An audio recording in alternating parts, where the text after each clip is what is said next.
Greetings, ladies and gentlemen. Welcome. We are live. It is 3:44 p.m. Eastern Standard Time. And I wanted to go over some stuff that I was watching today. I'm like, you know what? This guy, he might be onto something. And so I figured I would just go live because there's some other Cardano news, some other crypto-related news that I wanted to touch on. And this is definitely going to be a lot about Benjamin Cowen, and you have to excuse my video. I know it's different every time. It always looks trash. It's just this office is just not conducive to proper lighting for green screen or anything, so I just have to try and make it work. But what's up, Anthony? I see Sasha M. What's going on? Sandusky, that's in Ohio, isn't it? Sandusky tight ends. What's going on, folks? So yeah, there's some stuff happening, and I wanted to address it and hopefully make some more sense of some things. So let's go ahead and dive right into it. How about that? Let's see, what window do I want to use? So this one? No.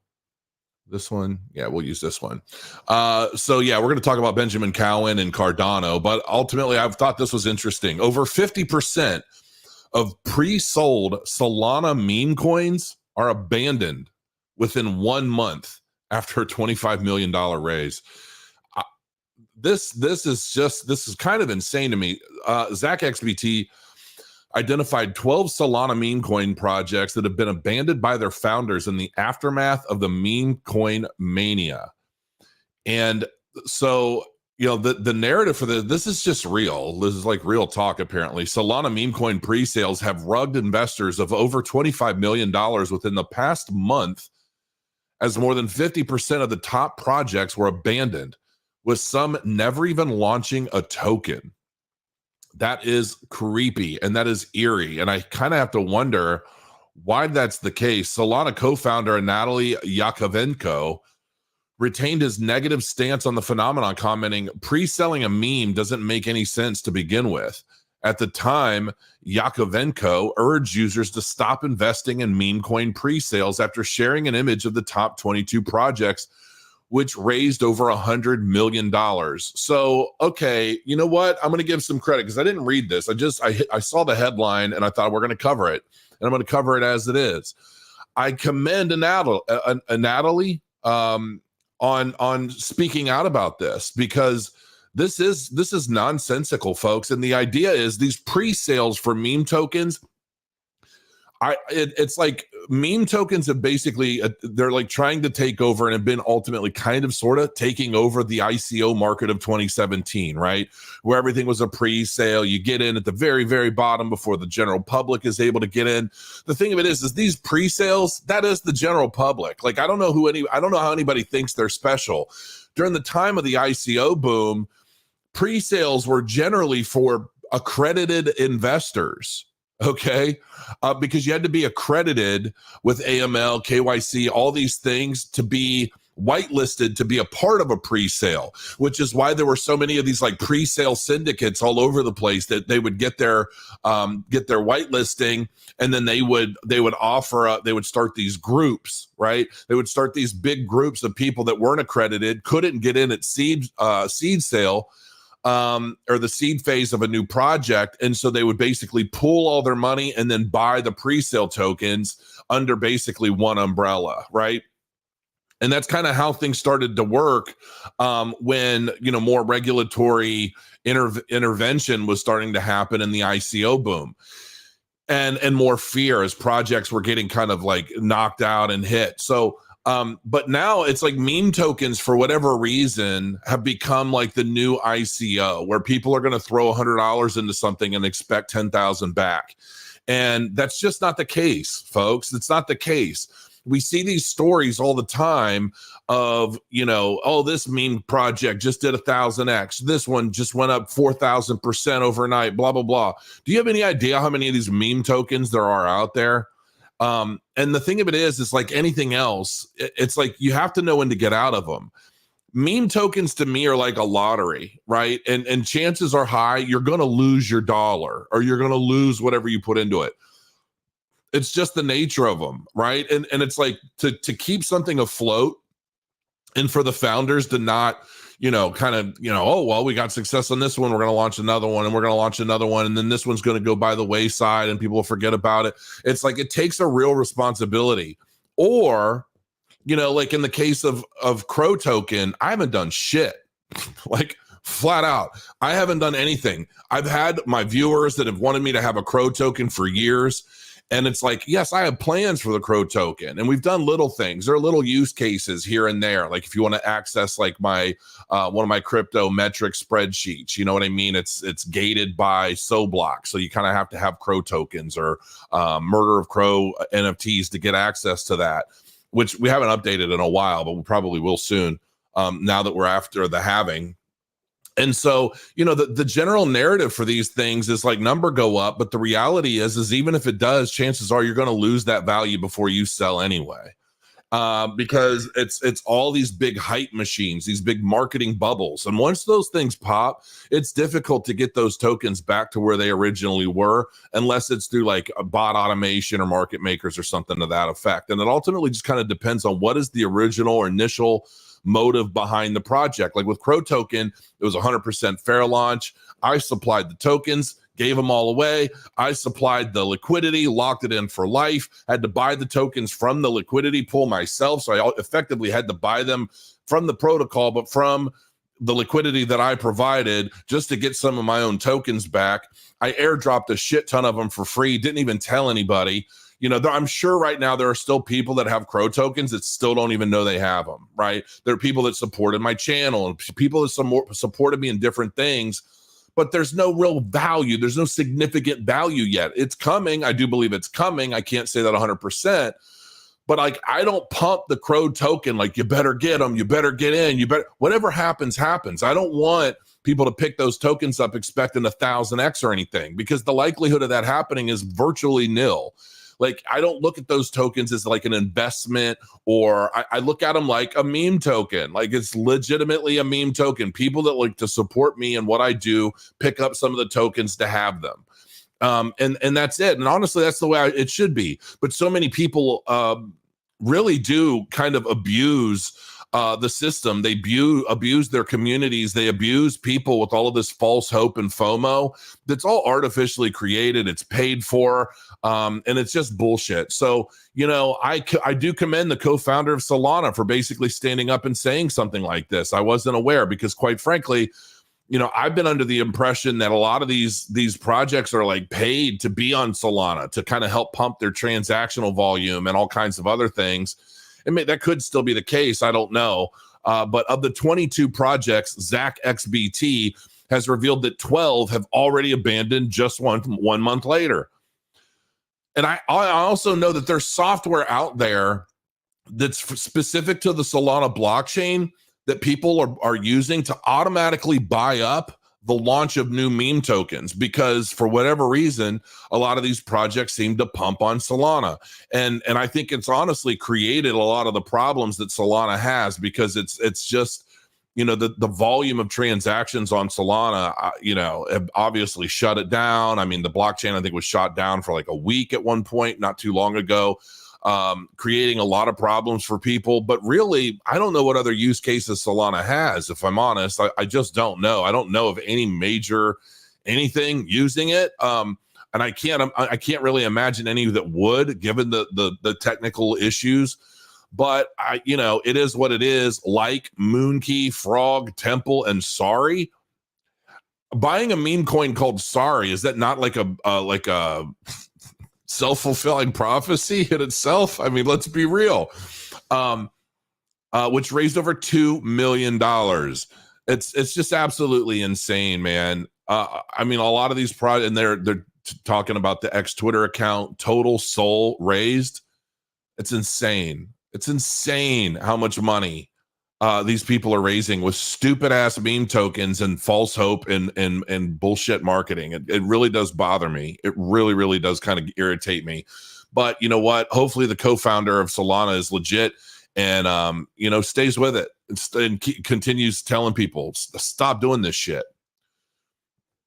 Hoskinson says Pragma adds second set of eyes to the Cardano, but won't speed development. A new community association aims to support the Cardano ecosystem. Charles Hoskinson, creator of Cardano, commented on the launch of the community association Pragma, which this is new to me. I haven't heard about Pragma much other than the last 24 hours. In an X statement on April 22nd, Hoskinson praised Pragma for supporting Cardano-related projects, noting that multiple clients in a diverse and resilient ecosystem are essential for Cardano. He further encouraged the community, stating, "I'm excited to see groups come together to start building these clients and projects." Hoskinson said he was unaware of Pragma until recently and has not formally met with the group on various issues. He added that Pragma will not speed up feature delivery, but will add resilience and a second set of eyes to the Cardano's formal specifications. So listen, I mean, that's pretty cool. I'm interested. I'm interested to see where that's going. Let's go ahead and dive into Benjamin Cowen, shall we? Because I know that it seems for some reason that so many of you guys out there love to hate Benjamin Cowen, and I don't understand it. I really don't understand it. A lot of you guys know I've been a supporter of Benjamin since he had, 20,000 followers or subscribers on the YouTubes. And I've had him on my channel. I've referenced him many, many times in the past. The guy's like a math PhD, and so many of you guys are giving him shit, and I don't understand it because recently he put out a video called Cardano Outlook, okay? And I watched the majority of this. I don't, it's all the way back here again, but I actually watched the majority of this, and he's explaining the idea of quantitative easing and quantitative tightening, as well as interest rates, incline and decline, and how that affects Cardano's value against Bitcoin. That's basically what this whole video is about. I encourage you to go watch this video if you haven't already. As a matter of fact, I'm going to share it in the chat because here's the thing that I want to point out right off the bat, because I chatted with him a little bit about this video, and he's like, man, don't talk about it. He's like, because everybody used to like me, and then I started talking about these metrics, and now everybody hates me. And he's like, it makes me not even want to do Cardano content. I'm like, you know what, dude, you need to stand strong, because if it's what you believe and the numbers that you're referencing are telling a story, you shouldn't be afraid to tell that story. I mean, how many of you remember all the shit I got when I called Bitcoin's peak in April, and how everybody was just flaming me, trolling me, telling me I'm an idiot and everything else. And then, and make matters worse, I called a 2-peak cycle, and everybody's like, who do you think you are? You think you're effing psychic, blah, blah, blah, blah, blah. And look what happened. And now if you go back to those Twitter threads, you can see all of my supporters on there replying to all of those people who are trolling me, hating on me, like, boy, this aged well. How you feel about this today? Blah, blah, blah, blah, blah. And I just sit back and I watch it unfold, because I could have been very wrong. Right? Especially my 2-peak cycle theory. I could have been very wrong about that, but I wasn't. And the very fact is, I do so much research on things, and I look at so many different metrics as it relates to Bitcoin, the crypto market overall, and obviously Cardano. And sometimes you find something or you catch something that makes sense, and you're like, well, son of a bitch, this actually might have something to do with X, Y, or Z. I think I should talk about it, which is basically what I did when I was talking about the 2-peak cycle, and how basically the price action matched up to the 2007 NASDAQ chart almost identically. And I could see the correlation there. And before the 2-peak cycle happened, I said, like, this looks like a 2-peak cycle. And everybody's like, how the hell are you getting that? You're not psychic. You got a crystal ball. Everybody thinks they have a crystal ball. All you YouTubers out there predicting shit, and you're never right, blah, blah, blah, blah, blah. And it's just so funny to me, because it's typically the people that are saying shit like that really have no idea what the fuck they're talking about at all. And then when I see somebody like Benjamin Cowen catching hate because he's talking about something that so many people don't understand, and because of that, it's like a Salem witch trial, okay?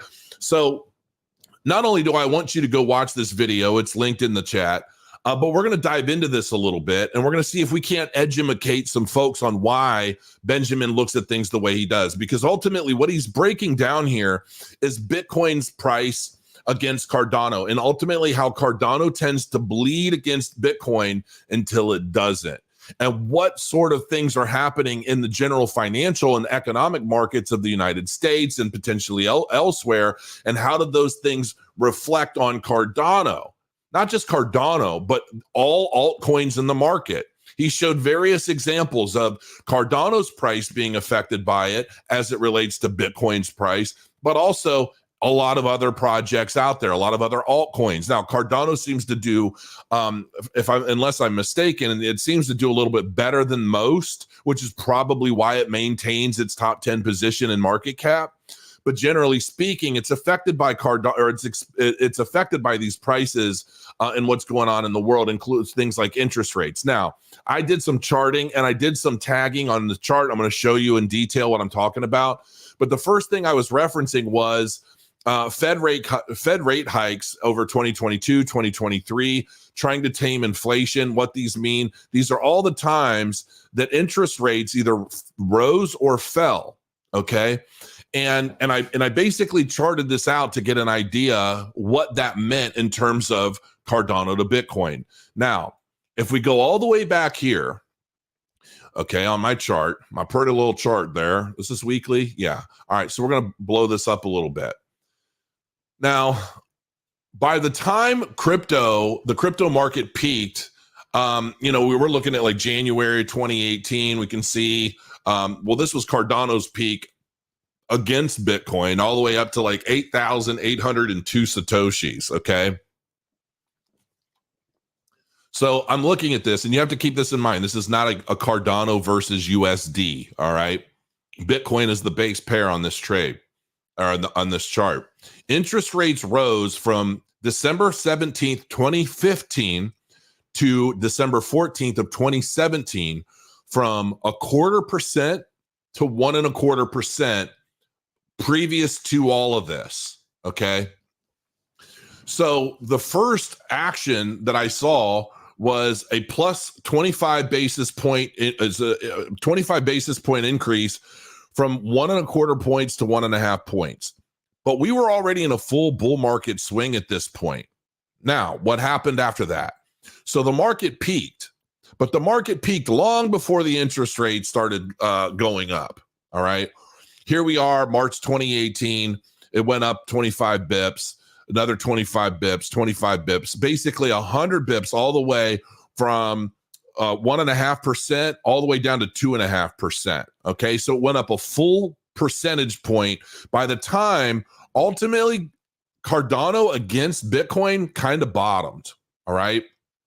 Then during this cycle, we had basically sideways activity leading all the way up to the next halving, which was back in May 11th of 2020. So while that was happening and Bitcoin's price was obviously, doing its thing, this is as Cardano relates to Bitcoin itself. This doesn't necessarily reflect Cardano's price going up or down, really, for that matter. This is just as it relates to Bitcoin's price going up, going down, and how Cardano hangs on. All right. Now, moving forward, once interest rates got up to 2.5%, which typically, if the Fed interest rates at 2.5%, I think the banks add like another 2% or 2.5% on top of it. I think right now, I think interest rates, if you go get a mortgage, I think interest rates are around 8.5%. I'm not 100% sure. And keep in mind, I'm not an economist. I don't know as much about this as Benjamin Cowen does. Okay. I might know more about Cardano specifically and its technology and things like that. But when it comes to like numbers, I'm not a mathematician. I'm not a PhD in any damn thing. So I look to someone like Benjamin Cowen to kind of give me some insight on that. And I honestly think he does an absolute hell of a damn good job. And he definitely deserves more respect, especially from the Cardano community. Just because we might be hearing something that we might not like or we may not understand does not mean it's call for hate, folks. This is not, because I don't think Benjamin Cowen is a Cardano hater. I truly do not believe that. I think he looks at the numbers and he tries to deal with what he knows, what he has a PhD in utilizing for information, and that be numbers, people. Anyway, interest rates start to go down here, all the way down to 0%. So this is basically around the time when you're able to get a mortgage loan at like 2 or 3% interest. Okay. So, but as that's happening, you have this red line here. Okay. Now, what I will say, Whether interest rates were going up or going down, it does not necessarily seem to reflect Cardano's price against Bitcoin. So I'm calling that kind of a moot point. All right. However, what I don't think is debunked on any level, and if Benjamin wants to come on sometime and go into the interest rate effects on the market in more detail, I'm more than happy to have him on and explain this to me, because from what I'm seeing, I didn't really see anything other than just interest rates changing as the market was in a bear market anyway. And that was pretty much the extent of that. However, what did happen is as interest rates fell, we started to see accumulation again. All right. And we started to see Cardano's price against Bitcoin start to go up and do pretty well. However, there's some other things here. We had the first peak. Okay. Then we had the second peak. You can see the first peak against Bitcoin's price was May. So April, Bitcoin peaked, started to spill into Cardano. May had the Cardano's peak. Then we had the second peak in this looks like the end of August. So Monday, the 30th, August of 2021, we had this other peak. All right. This is again Cardano against Bitcoin. So Bitcoin was already starting to move down from here. Cardano basically cycled up. Now, what was also happening here are the total assets held by the Fed was growing this entire time. So while Cardano's price was moving up, total assets held by the Fed was also increasing until it peaked post crypto peak into basically it looks like April of 2022. So by April of 2022, we started a descent. The descent had already started at the peak of the market. However, it continues all the way to now. All right. That's what we're talking about here. And this is ultimately what Ben is referencing.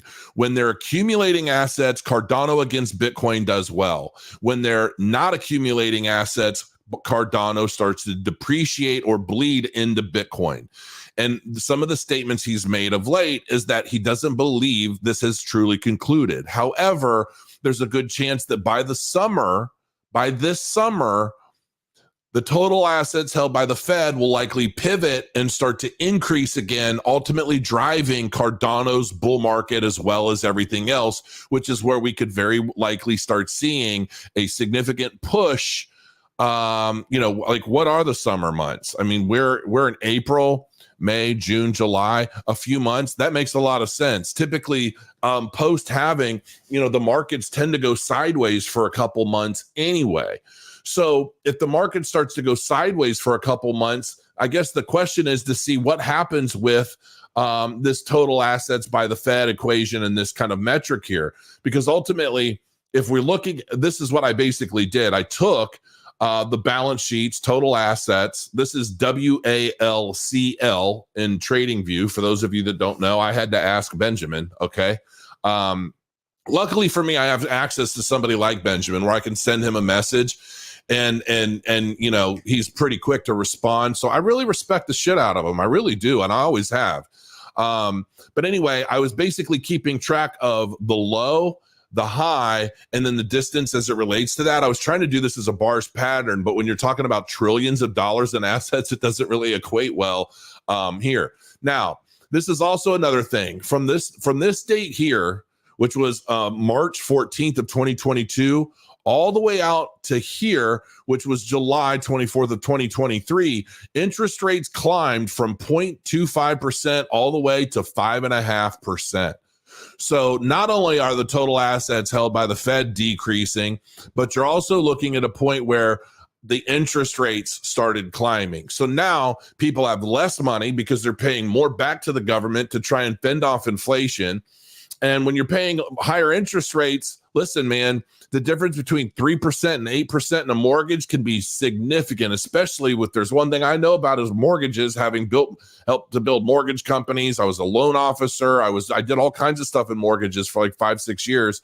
Oh my gosh, what's the word I'm looking for?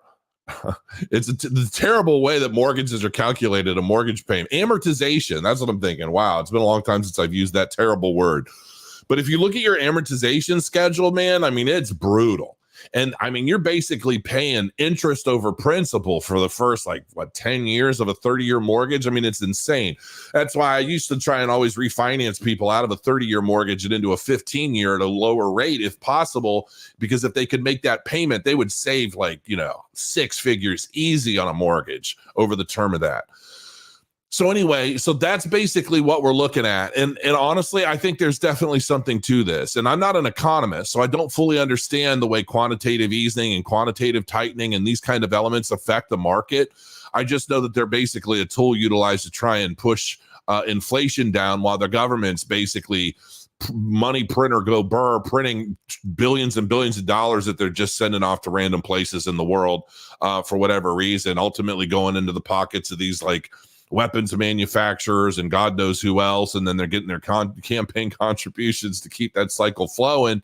The whole thing to me is like one big Ponzi to an extent, but it's always bleeding out. I mean, in a lot of cases, I almost feel like this is effectively, Cardano can represent the people in this equation, and Bitcoin can represent the government, because the government's ultimately bleeding out the population to improve its own position. Everyone else be damned. But then there comes a point where, Bitcoin says, all right, I've eaten my fill. It's time to push things back up, because if people lose too much confidence in me, nobody's going to want to touch me or deal with me in any way. And so they start feeding the masses, and then it's kind of a heyday. Interest rates start to come back down. Everything starts to come back down, and then everybody rejoices. And then we get at least a year and a half, maybe 2 years of positive rallying in the market that ultimately those in the know are able to utilize to change their lives. And the rest that are just basically running around Twitter and the internet complaining about shit and trolling people that are actually paying attention, well, they just end up going over the same thing cycle to cycle. And that's just basically how I look at it. And I feel for some of those people, but, don't hate the messenger, folks, is all I can tell you. I really like Benjamin Cowen. I like the work he does. I really like his charts too. For those of you that don't know, his into the cryptoverse, if you're really somebody that wants to know what's going on and you want to look for trends and other patterns and price action, on-chain metrics, you name it, there's an affiliate link below. But I'm not doing this because I'm making money. He just told me, he's like, I owe you money. I'm like, I don't care, I'm not worried about it. I'm like, save it for a rainy day. I don't push this because I expect to make money off of it. But this is literally one of the best, if not the best, compilations of chart data I've ever seen anywhere on the internet. So if you're interested in and I'm going to be using a lot of these in the future, now that we're the halving has happened, we're moving forward with the market, I'm going to be referencing a lot of these charts. And it's just I have to spend a lot of time with the really good ones so that I know what actually matters, what doesn't.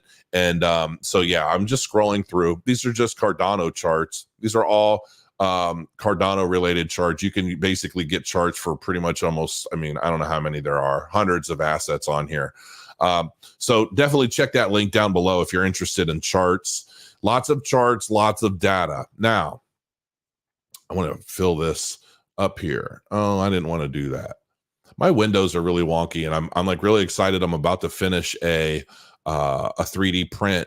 I'm telling you, my Bamboo Labs 3D printer is absolutely bomb. Let me just tell you, if anybody's considering getting a 3D printer, I'm printing so much shit, and I haven't had a failed print yet. I really shouldn't have said that. I don't want to jinx myself, because I'm watching the video of my printer go, and it's about 97% finished. Now, I also want to point out something else.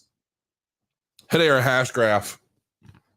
Hedera hash graph's on a tear, folks. I love all my Gay for Crow fans. I appreciate you.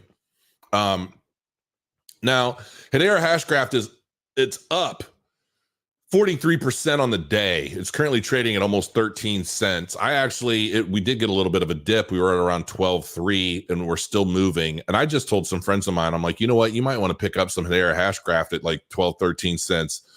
Original all-time high is 54 cents. And as I understand it, I think BlackRock just launched some sort of real-world asset fund. Oh, here it is right here. Wow, look at Hedera news. Let's just check this out and share it. BlackRock tokenizes money market fund on Hedera.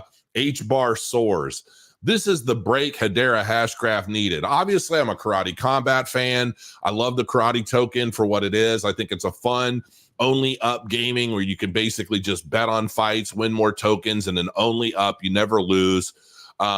But this is the kind of break Hedera needed, man. And like now I'm kind of like, oh, because it's been trading at like 8 cents for a while. Original all-time high of like 54 cents. And this could very well be the catalyst that starts sending Hedera Hashgraph up into the dollars instead of the cents. So I congratulate Hedera Hashgraph on this. And I've always thought it was an interesting technology. I just never understood why the hell it didn't move.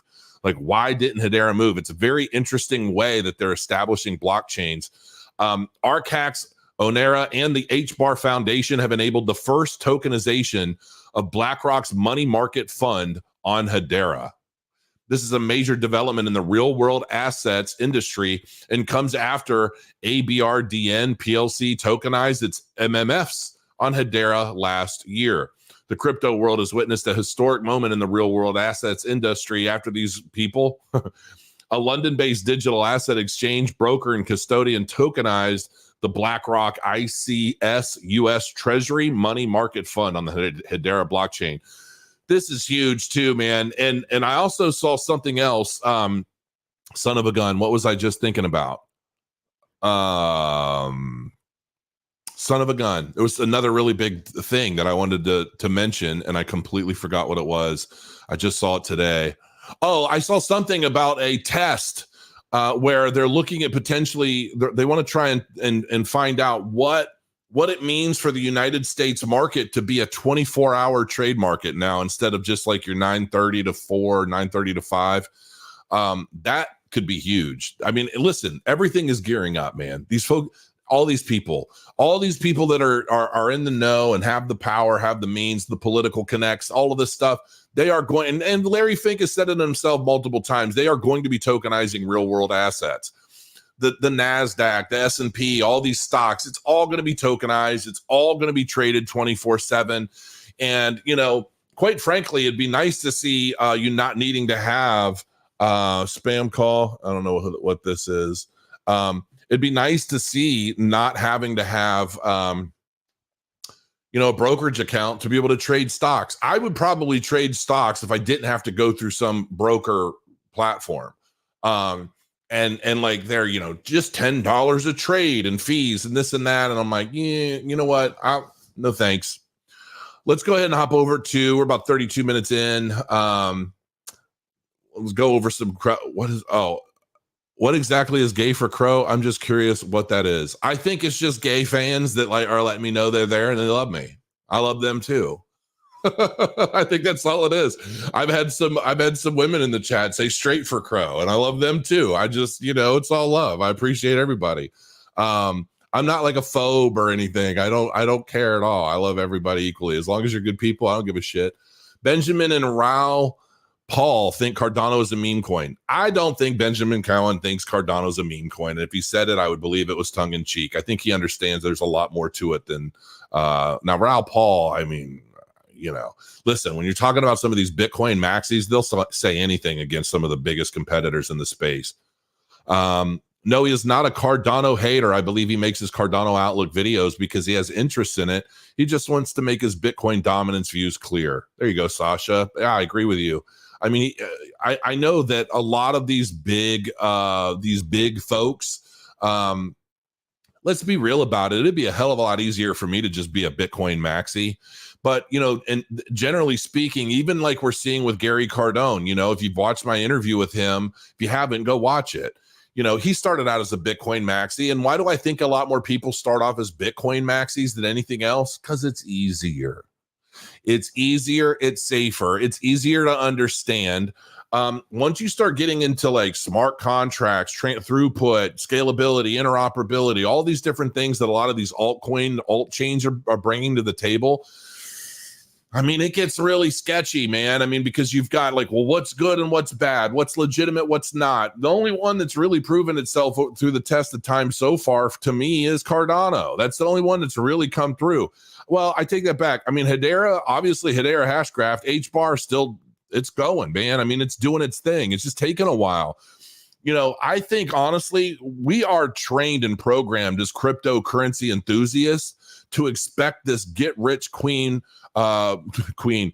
this get rich quick mentality that, if we throw $100 into something, we should get 1,000 back tomorrow, or it's a bullshit project, or it's not good. And the reality is, I feel like the reverse of that is true, because a lot of the projects that pump really hard, really fast are typically the ones that are the most bogus and full of shit, because they're the ones that are getting all the marketing dollars. If you have to spend a buttload of money to basically push all of the to basically push your asset, and I feel like there's so many little words and things that I'm saying that are like connected to this. It's like I don't know if it's like a Freudian thing that's going on here or what. I'm just messing with some of you folks. It's kind of funny. But seriously, I feel like a lot of the marketing money that has to, if you have to have millions of dollars that are pumping your project, even like $100,000 a week or a month or whatever, and you're using this money to try and pump the FOMO of your asset, chances are it's because your technology, the quality of your project, the basically the reason for the project existing in the first place can't do it on its own. And that's one of the reasons why the Cardano community is so damn strong, because it does rise up on its own. Honestly, Cardano continues to rise up against the grain of those that are holding shit projects that have basically been programmed through, whether it's like, I don't know, community echo chambers or whatever the cause or the reason, or just the sheer what's the word I'm looking for?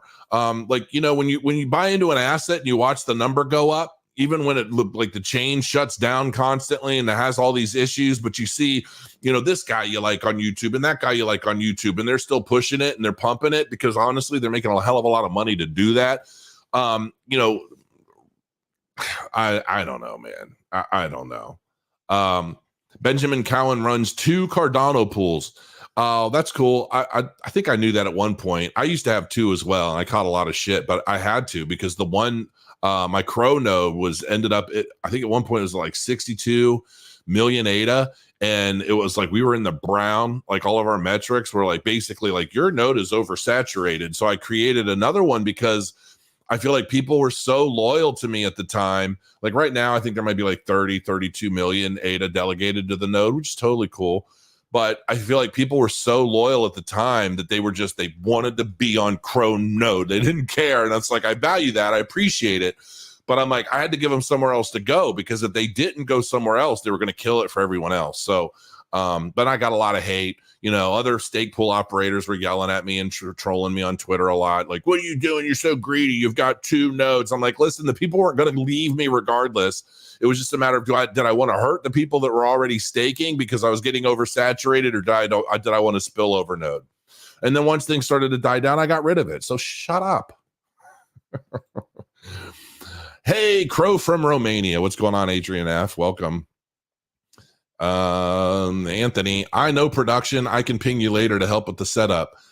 You know what, man? I got to do something about this shit. I've got 2 setups that I'm trying to get figured out here. I've got my main setup here in the office, and then I've got another office downstairs for face-to-face interviews. I've got cameras and mics and lights and gadgets and gizmos, and I don't know what the hell I'm doing. I need like a real professional to be able to come in and like help just like get this shit set up. My wife wants to start her own YouTube channel about everything from like health, fitness, supplements. There's no woman alive I know that knows more about supplements than this woman. And I'm like, and we're just talking, and we're like, why don't you set up a channel? Just give your honest input on this supplement, that supplement.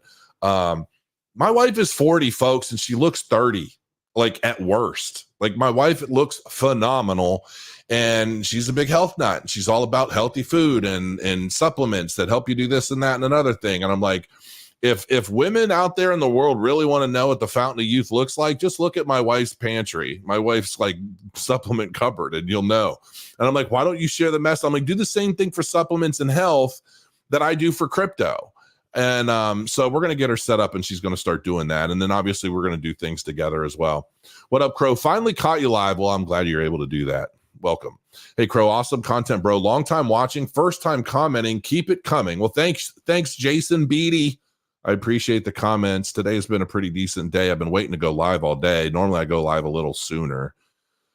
No, he is just facts. Exactly. I think the same thing. I don't think Ben is a hater at all. He owns ADA. Ben is a realist. Exactly. Thank you. You know, I don't understand the hate. And I understand that sometimes it sucks to hear things you don't want to hear. You know, my wife learned from me early on, don't ever ask me a question you don't want an honest answer to, because I'm going to tell you straight up. The same way I do with crypto projects, paid segments, whatever I'm doing. It's kind of a part of why she thinks I'm on the spectrum a bit, because it's like, I don't know, man. There's just something in me. Like, I'm not going to bullshit you. I don't bullshit my wife. Don't ask me, does my butt look big in this dress? If it does, I'm going to say, yeah.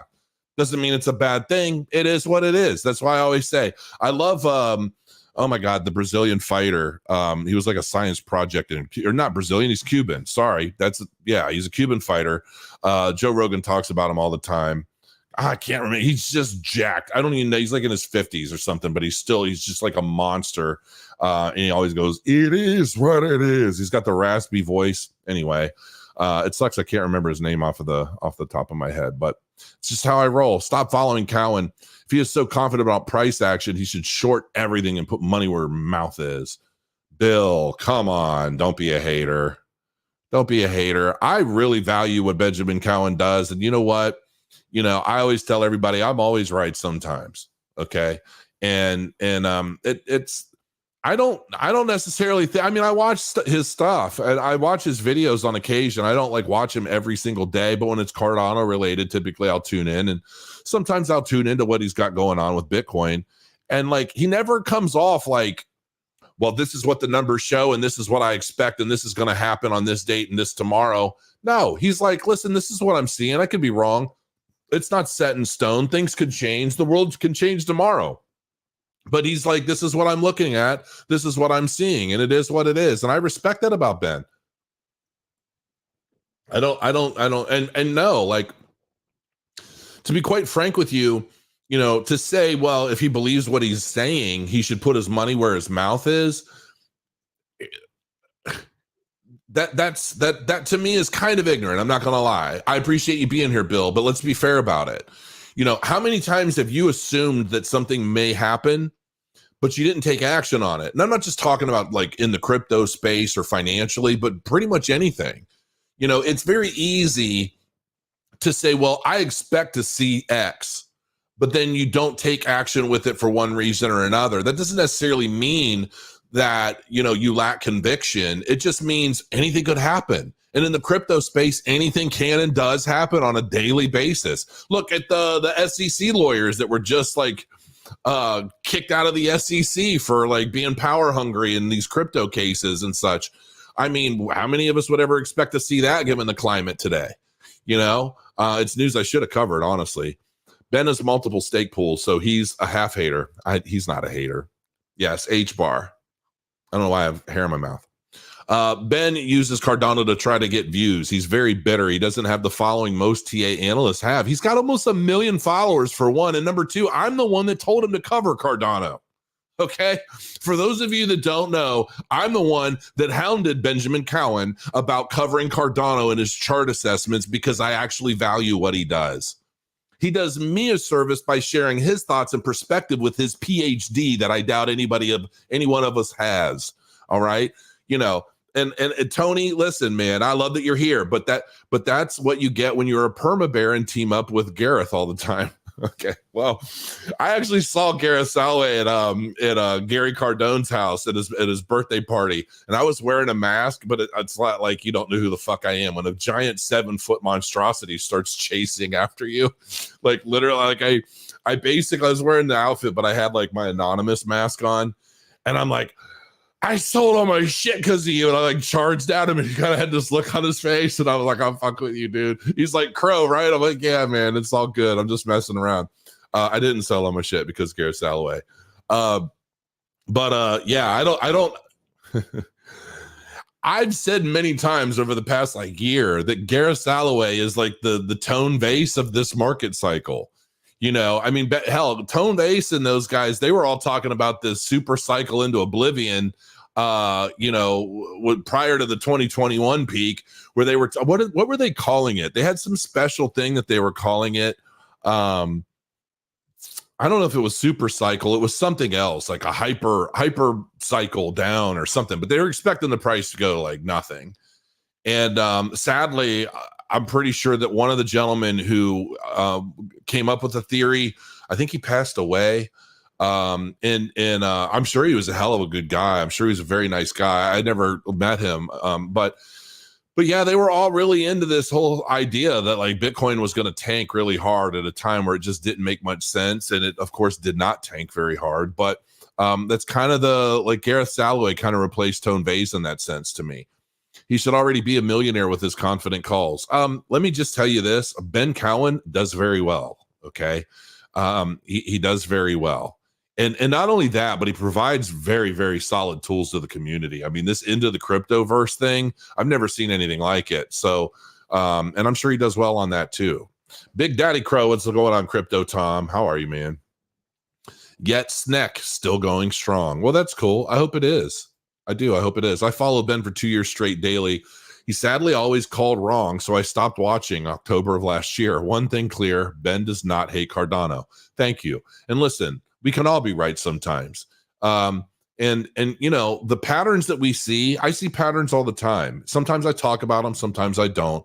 You know, it definitely seems like anything can happen at any time. So even when we're, you know, like I've been calling for an $8 Cardano now since like 2018 or some shit. Like, and I still think it's going to happen. I think it's going to happen very, very, very likely within the next year and a quarter. Maybe early 2025, we'll see.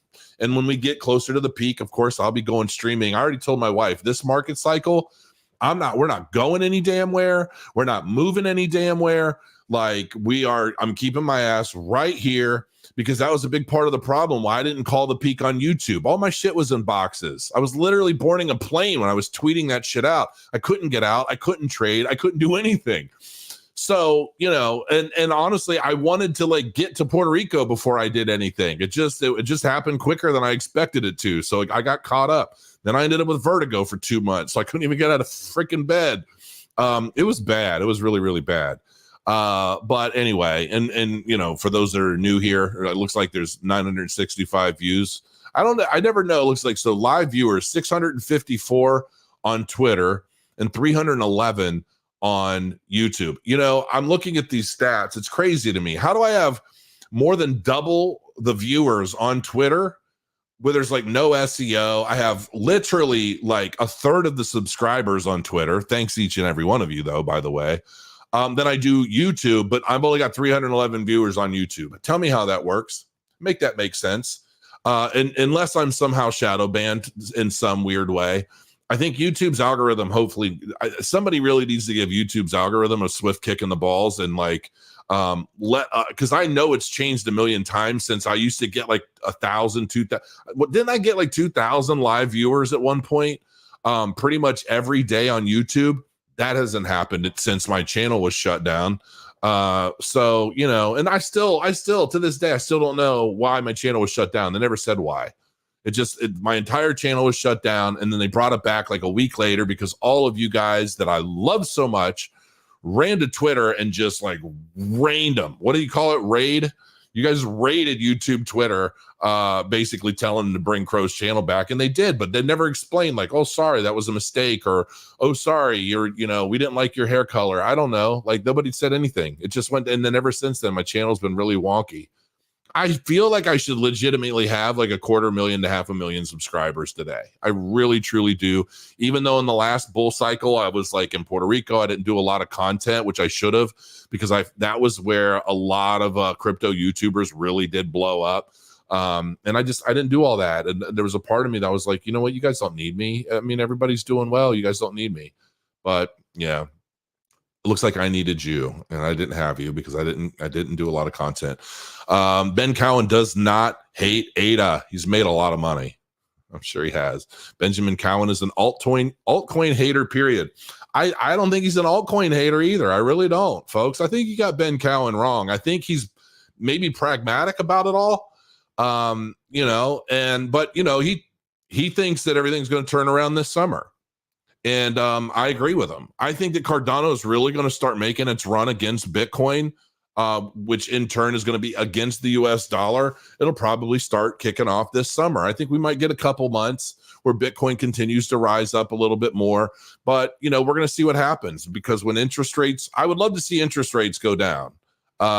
Quite frankly, I never got my Crow tokens. Well, you can still get some. It's on ViFi. I think ViFi and MinSwap, if I'm not mistaken. I don't know why. I mean, I was putting them all over the place. So Ben is always late and misses the bottoms. He's going to miss all the altcoin bottoms. And I would assume he's going to miss the alt season. I doubt it. I'm pretty sure he's well accumulated by now. Why do you care if he doesn't predict the bottom? You predict the bottom then. Not really sure who you're talking to, quite frankly, but who is Benjamin Cowen? Benjamin Cowen is I'm pretty sure he's got a PhD in mathematics. And this is Benjamin Cowen. Let's go to his channel real quick. Benjamin Cowen into the cryptoverse. I've been supporting Ben Cowen since he could probably tell you more than I can, but I remember telling him, like, dude, you got to change your video. You got to get a better mic. I love your work. Do it some justice by getting some better equipment. And then here I am on some fidgety, whacked out green screen shit with shit lighting. I should probably go back to taking my own advice. Right. But yeah, so yeah, that's Benjamin Cowen. You should definitely subscribe to him if you haven't already. He does a lot of really cool stuff. And you may not agree with everything he says, but I feel like he's kind of pragmatic. He lets the numbers kind of dictate what he has to say. And, you can love it or hate it, take it or leave it. It's all good. H-bar X BlackRock news. Yeah, that's a big deal for H-bar. I'm kind of happy to see it. I actually kind of want to load up on a little H-bar now, but I haven't yet. Yo, Crypto Crow, any updates about Millionaire Map? You know what? I will give you an update about Millionaire Map. I finally got my shit done. They have been patiently waiting for me to set up a bank account specifically for this.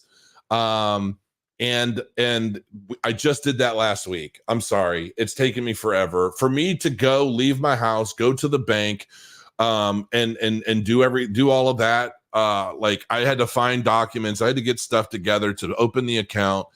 And, but I did finally do that last week, and they're rolling. They're going to start updating me. I think they're going to start updating me weekly. Every time they update me on my account and what's going on, I'm going to update you. Let's put it that way. But yeah, it's all done, and they're getting my inventory established. They're getting everything locked and loaded, ready to go, and I will update you guys on a regular basis when they update me. Screw Solana. He did predict the bottom as he looks at charts every day. He just doesn't invest at the bottom. Yeah, I didn't either. I averaged in over like a year, man. Still technically I've been averaging in. I think I made my last Cardano purchase 3 months ago or something like that. So memes are freaking useless. Listen, I think memes are fun for what they are, but literally people need to start looking at meme tokens as pet rocks. That's all the fuck they are. And I don't care. Just because meme tokens are on a blockchain that can introduce some form of utility, it doesn't mean they're not still pet rocks. Like, the utility that a lot of these meme coins offer are really just different colors for the pet rock, in my opinion.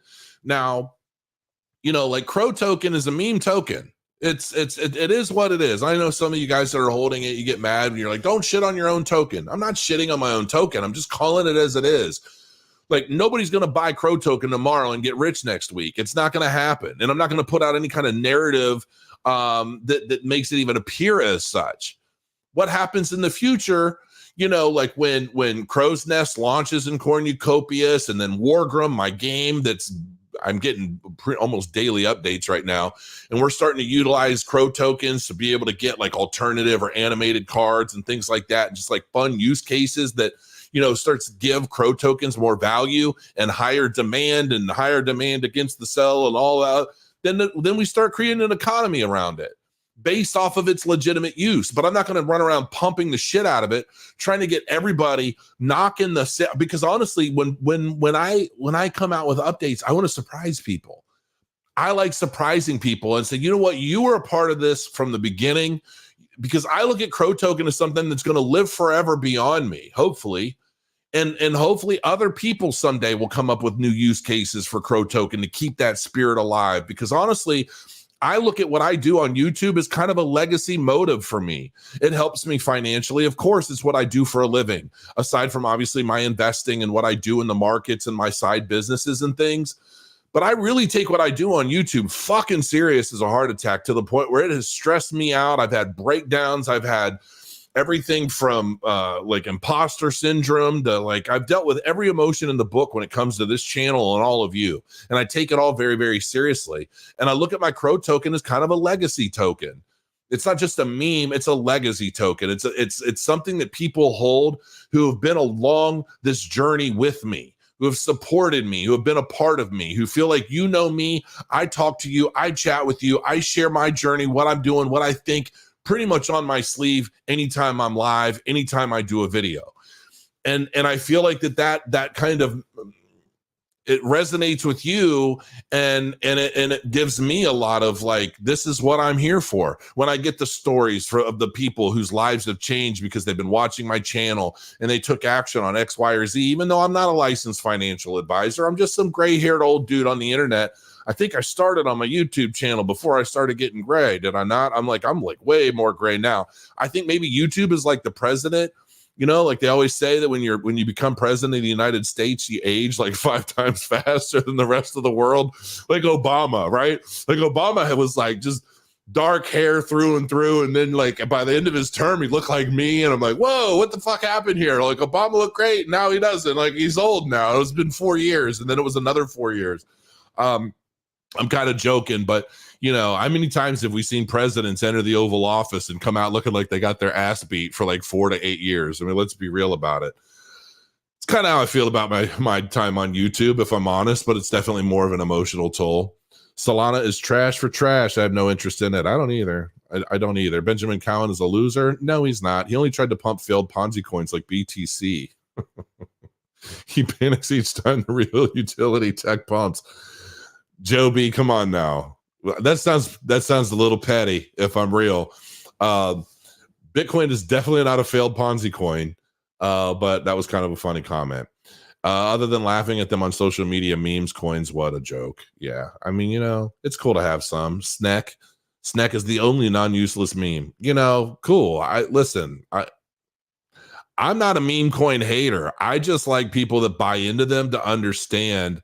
Like I just had a friend of a friend reach out recently because he had like $100,000 worth of Shiba Inu on his wallet that he bought, I don't know how many years ago. And I guess at one point it was worth a lot more, but he couldn't access the wallet. He was trying to get some help, and I was trying to explain things to him, and it was kind of hard to explain things to him. And I'm like, this is the kind of guy that like buys meme coins. He doesn't know what he's buying. He doesn't know why. And these are the guys that get trapped in a lot of these bullshit meme coin projects. He kind of lucked out. But it's people like that, man. They hear something from a friend of a friend of a friend. I bought this and I made $4,000 already. You should buy some too. And it becomes kind of like a pet rock Ponzi until the founder's rug pull. Good news today. Yes, Pragma. I think that's good news.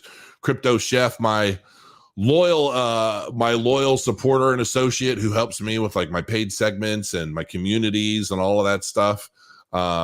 Super cool dude. Opened up a restaurant, I think, recently, and if I'm not mistaken, Oregon. I could be wrong. I'm not sure. Chef Jason, if you opened up a restaurant, you should, you know, post it in the chat so I can call it out for you. Maybe some people can walk by. You know what? There is one thing I want to do real quick, because this is actually a big deal. There is a friend of ours, my wife and I, who is a phenomenal dancer.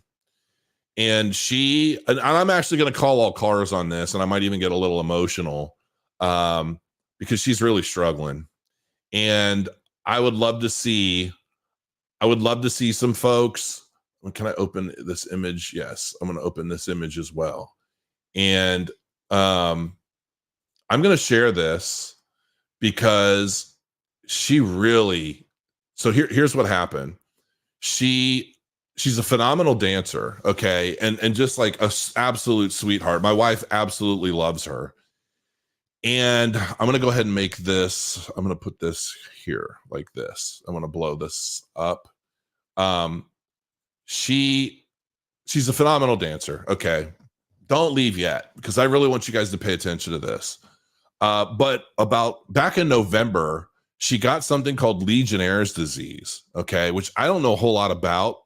Apparently, it's not contagious like person to person, but it's kind of, I guess it's like an environmental thing. Like if you can get it from breathing bad air, and it's really kind of difficult to pinpoint like how you picked it up.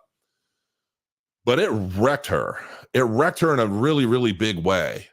And because of that, she wasn't able to work the way she was used to working.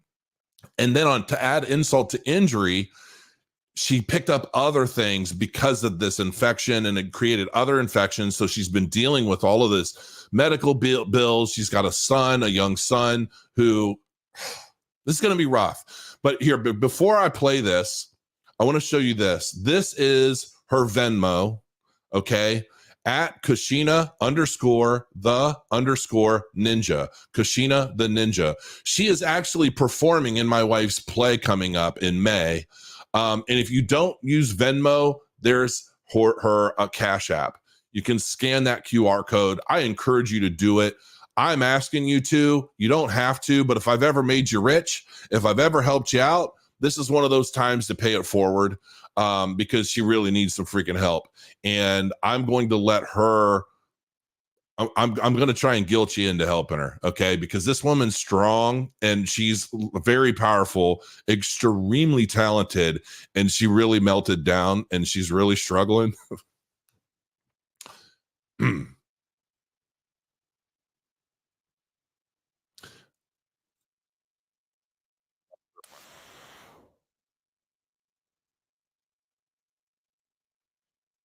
Going to, because my audio does not work, copy link. I'm going to post this in chat.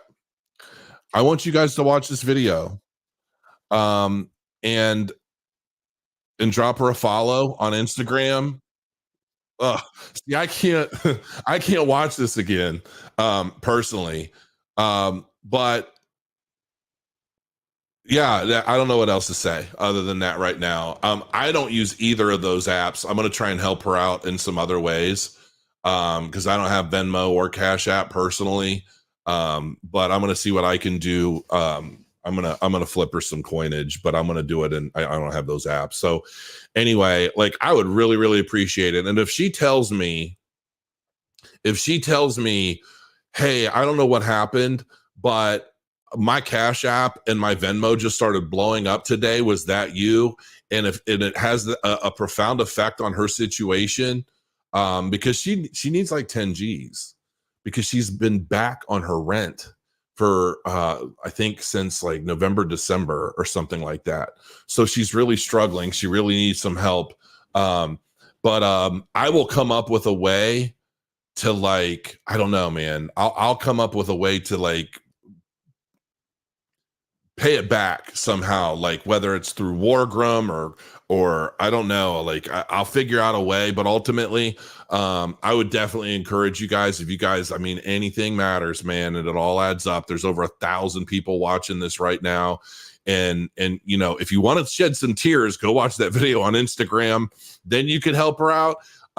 Because if you know her the way my wife knows her, and you know what a strong woman she is, and like how she's just like a bull pushing through all the shit all the time, and then just to see her in that situation, man, after this illness she has no control over, just really wrecking her shit, man, like really wrecking her life. And the one thing she's really looking forward to is her performance in the play. And I don't want to make this like a self promo thing, so I'm not even going to talk about the play, but she is performing in it, and we're super, super lucky to have her.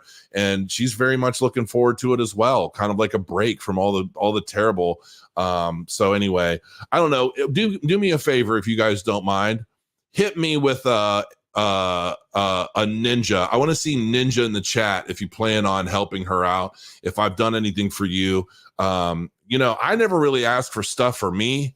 I don't ever want, you know, I get, you know, when people tip in the chat and they, you know, do stuff like that, I don't want any of that stuff for me. But this is one of those times where, like, if you've ever wanted to tip me, if you've ever wanted to do something to help me out, no, I'm good.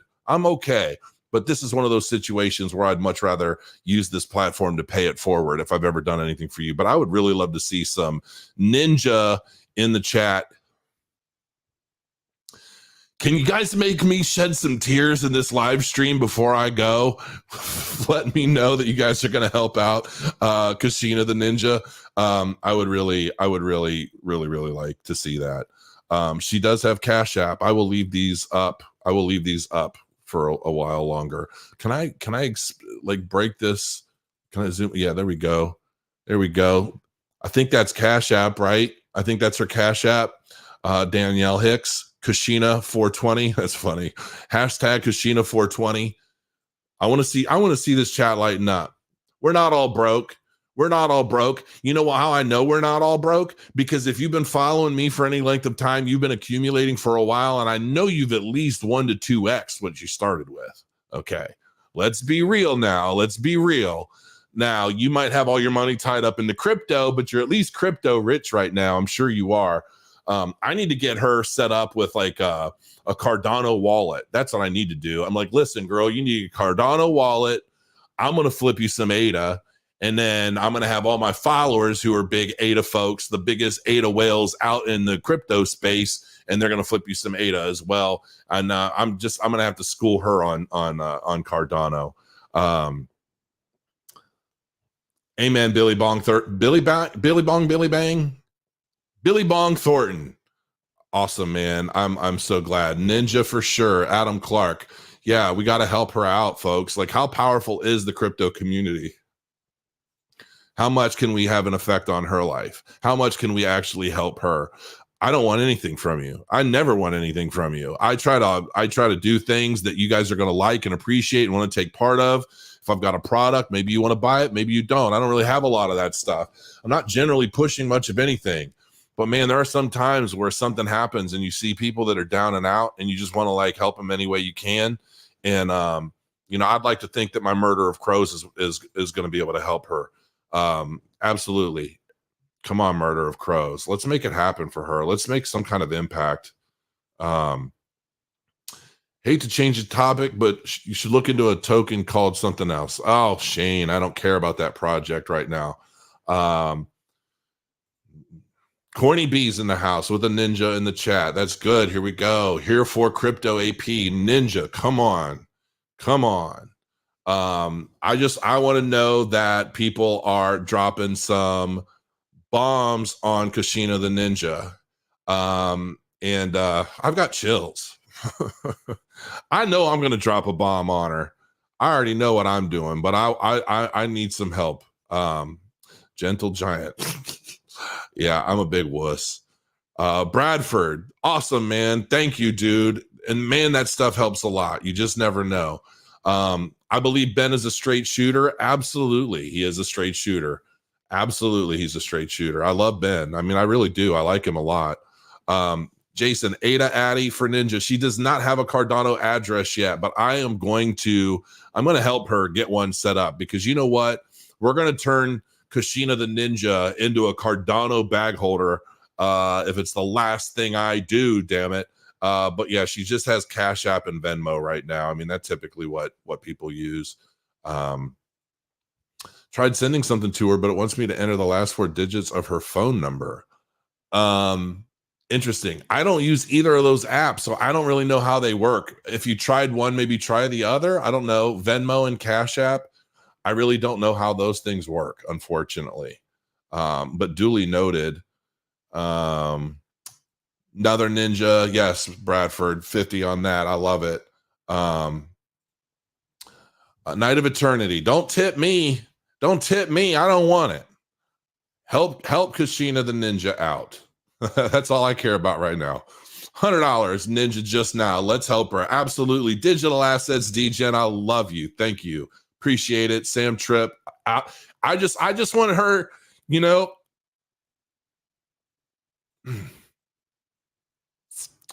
it's all good, Don. You know what? It's all good. There's no shame in that. No shame in that at all, Don. I appreciate you being here. Happy to help.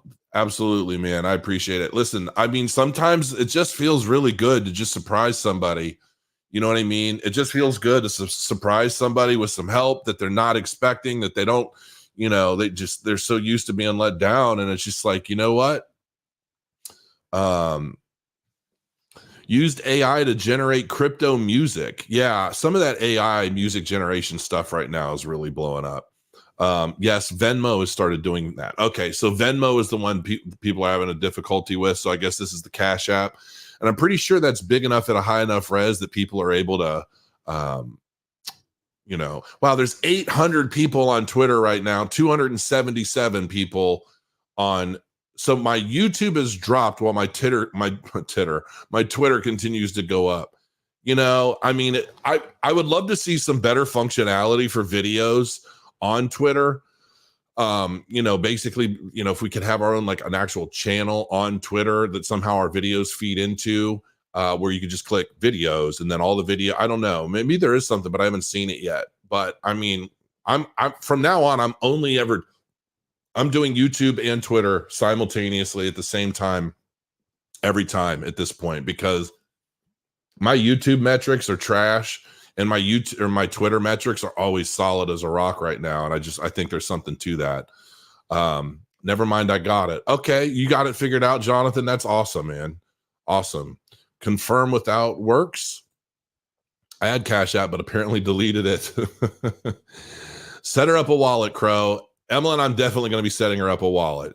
Venmo do ask for numbers sometimes. He's right. Yeah, that's cool. I understand. All right. Yeah. And like I said, check out the video, check out her Instagram, man. You can see her in action. You can see her, like what she does. I mean, I'm telling you, she's phenomenal. She's absolutely phenomenal. And then, yeah, you know what? Don't hate Benjamin Cowen, ladies and gentlemen. Don't hate Benjamin Cowen. He's not trying to spread hate or FUD or doubt or anything. He's just showing what he sees. And you know what? There's something to it. As I just showed you, I did it my own way. And I'm like, you know what? There's something to this. So once things start to reverse, I'm sure we're going to get some big significant relief. And I'm sure Cardano is going to go on a tear. And quite honestly, between interest rates and how that might affect things, and then the quantitative easing and tightening and all of that, I don't know. There's something to it. I mean, once that turns around, we might start seeing Cardano go on its bull run. And we always say Cardano does its own thing. I'll be interested to see how the QE and QT has an effect on that as we move forward. And maybe that does trigger things. If everything is kind of Bitcoin's just kind of going, and then, the Fed assets start to increase again, but that also happens to be the day that Cardano goes on a tear. Well, hey, the proof is in the pudding. And if nothing happens, well, then nothing happens. And maybe Ben was wrong, but until then, I'm going to give him, I see some relevance there. Listen, folks, thank you guys so much for joining me. Thank you for helping Kashina. I'm going to get a report. I'm going to find out, is my murder crows like a powerhouse? Or are they just like, are they brokies? Like what's happening? Are we broke? I know we're all crypto rich, right? Like I get that. So it's difficult to be like, hey, can we help this person out?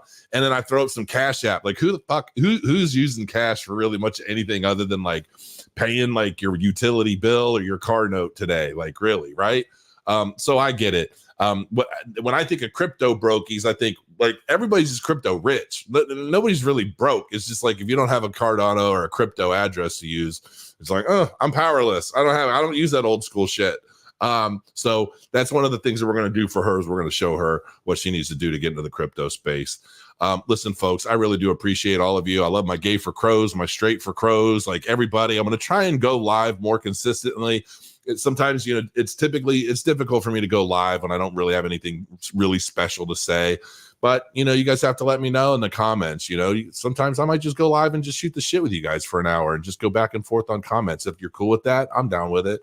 I just watched a thing recently about Asmongold, how he basically goes live like 10 hours a day and 10 different videos talking about different shit. I think I'm too old for that, quite honestly. I don't think it's ever going to happen with me. But you know what? I will go at least for an hour every single day. Poman13, $100 tip. Please pass along. Okay, you know what? I will do that. I will pass that $100 along. Thank you, Poman.